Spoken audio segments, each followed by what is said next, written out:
a head count. We're all here. No bullets taking place here on Zoom. So tell me about this concept. I loved the whole count that you had going on throughout the film, so we could try to keep track, but I still lost track. That's all right. So Ben and I came up with this unique structure doing a 48-hour film festival a few years ago, which is where you're given, 48 hours to make a little short film based off some criteria. And we had a lot of fun with it. And we've been trying to get a movie off the ground for a few years. And one of the ideas was, let's turn this concept into a movie. So we wrote a script around it and kind of made it more of a character piece and made it a little more about Kansas. And here we are. And it got some actors interested, and it turned out great. It was a lot of fun. Ben, what do you have to say? I mean, you guys are also the writers, directors, right? Yeah. Mm-hmm. Yeah. So kind of to talk more about the numbers and the bullet aspect of it is I think, we really like films where the audience becomes an active participant in what's happening on the screen. And so for this film, the audience, like you were saying, even though you weren't sure how many bullets left, that's kind of, the fun of someone watching this film is going along with Kat, the main character, and trying to think their way out of the situation with him and being like, okay, how many bullets are left? Like, what happened to that one? And I think that hopefully that little fun aspect of it will draw in more people and have them excited to see how it ends. I think something like Memento, maybe you don't quite understand it at first, but as the movie goes, you start to understand the rules of the movie, and then the movie starts to break its own rules. And we just love that kind of storytelling. The movie did feel like you were living Pat's moment. Because as he goes and is in touch with everybody, then you start getting the full story. I love the bedroom scene. That was hilarious. I think kind of what's funny about that scene is, it's set in a bedroom and it's this kind of strange, like domestic disturbance, but then there's a little bit, there's an element of danger and all these things, and it's kind of like, it's not happening, at some big, like an action film. It's not happening out at the top of some skyscraper or something like that. It's happening in this stinky little farmhouse bedroom, and that, that balances the humor and the seriousness of it. And I think that this whole film tries to kind of walk that line and carry that tone of that's humorous, but also now I'm getting a little scared, or that's thrilling, or wow, that character's funny. And I think that kind of also helps propel the audience into guessing like what's going to happen next and what am I going to feel next in this next scene. Yeah, that's a good way to put it. Yeah, I was thinking about the woman. I was like, gosh, imagine not only one man but two under the bed. Like, that's a compliment. Well, yeah. It was a lot of fun. It was a lot of fun to shoot that day. And then can we talk about this scene also in the house with all these portraits of Jesus? Not only one, but I mean, you had to have two walls. Yeah, that was Ben and I kind of make a lot of short films, and without spoiling too much about this scene, that was kind of one of the short film ideas, was to have a big twist like that. And it was really fun to find a way to write it into this movie.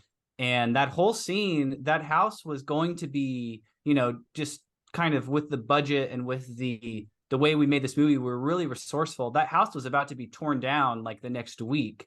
So we just asked the owner, could we just decorate this entire house and use it? And our awesome production designer, Corey Hinesley, really pulled off a miracle, and getting those pictures together, getting all the knit blankets, getting all the ashtrays, getting this real kind of Midwestern old grandma vibe throughout that whole house. So that was a lot of fun to pull off. That was another fun scene.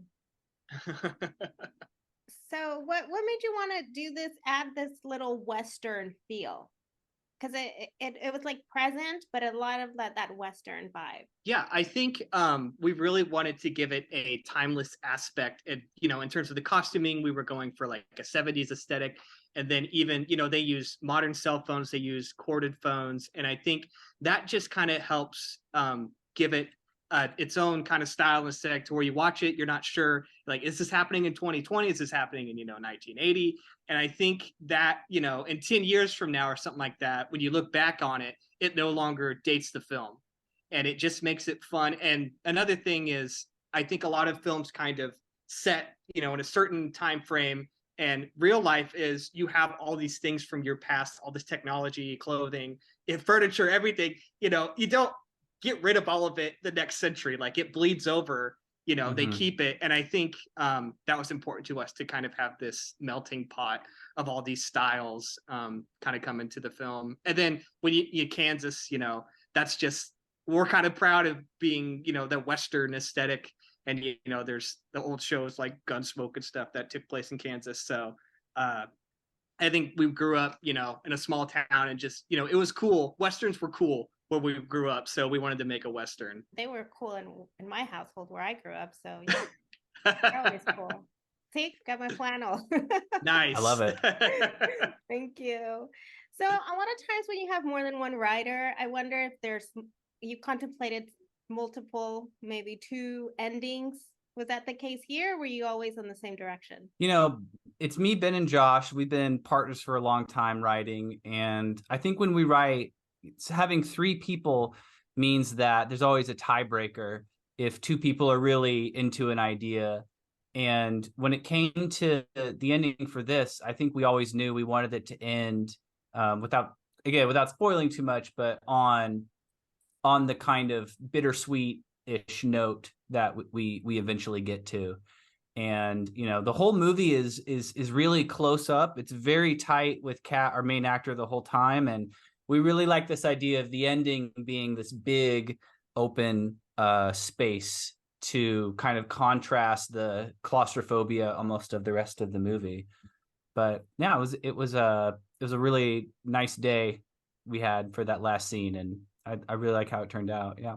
So where did you guys film? We shot it all around the Kansas City area in a town called Tonganoxie, a little bit out of Kansas City. We shot a few scenes in Missouri, but yeah, it was all authentic in that way. The Stockyards Bar, that's a real honky-tonk 100-year-old cowboy bar down in the downtown Kansas City. And that 70s house was someone's real house that she had just never updated it. And we just did a lot of hard work, location scouting on our own, because we didn't have the money to build sets, and we just had to go find the places ourselves. And we were really fortunate in that hard work to find such cool places. When you're doing a smaller budget film like this, how do people welcome you?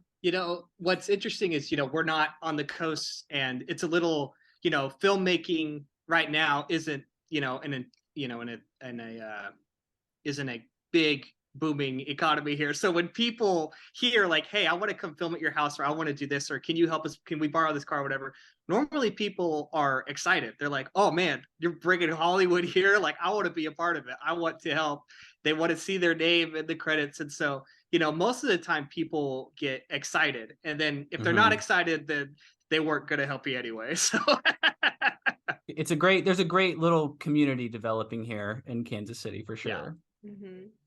So can you both each share one of your favorite scenes? Oh, I really like, the whole opening chain gang scene was a lot of fun because we really carefully storyboarded it all. And there's a lot of shots, a lot of technical things we had to get right. And everyone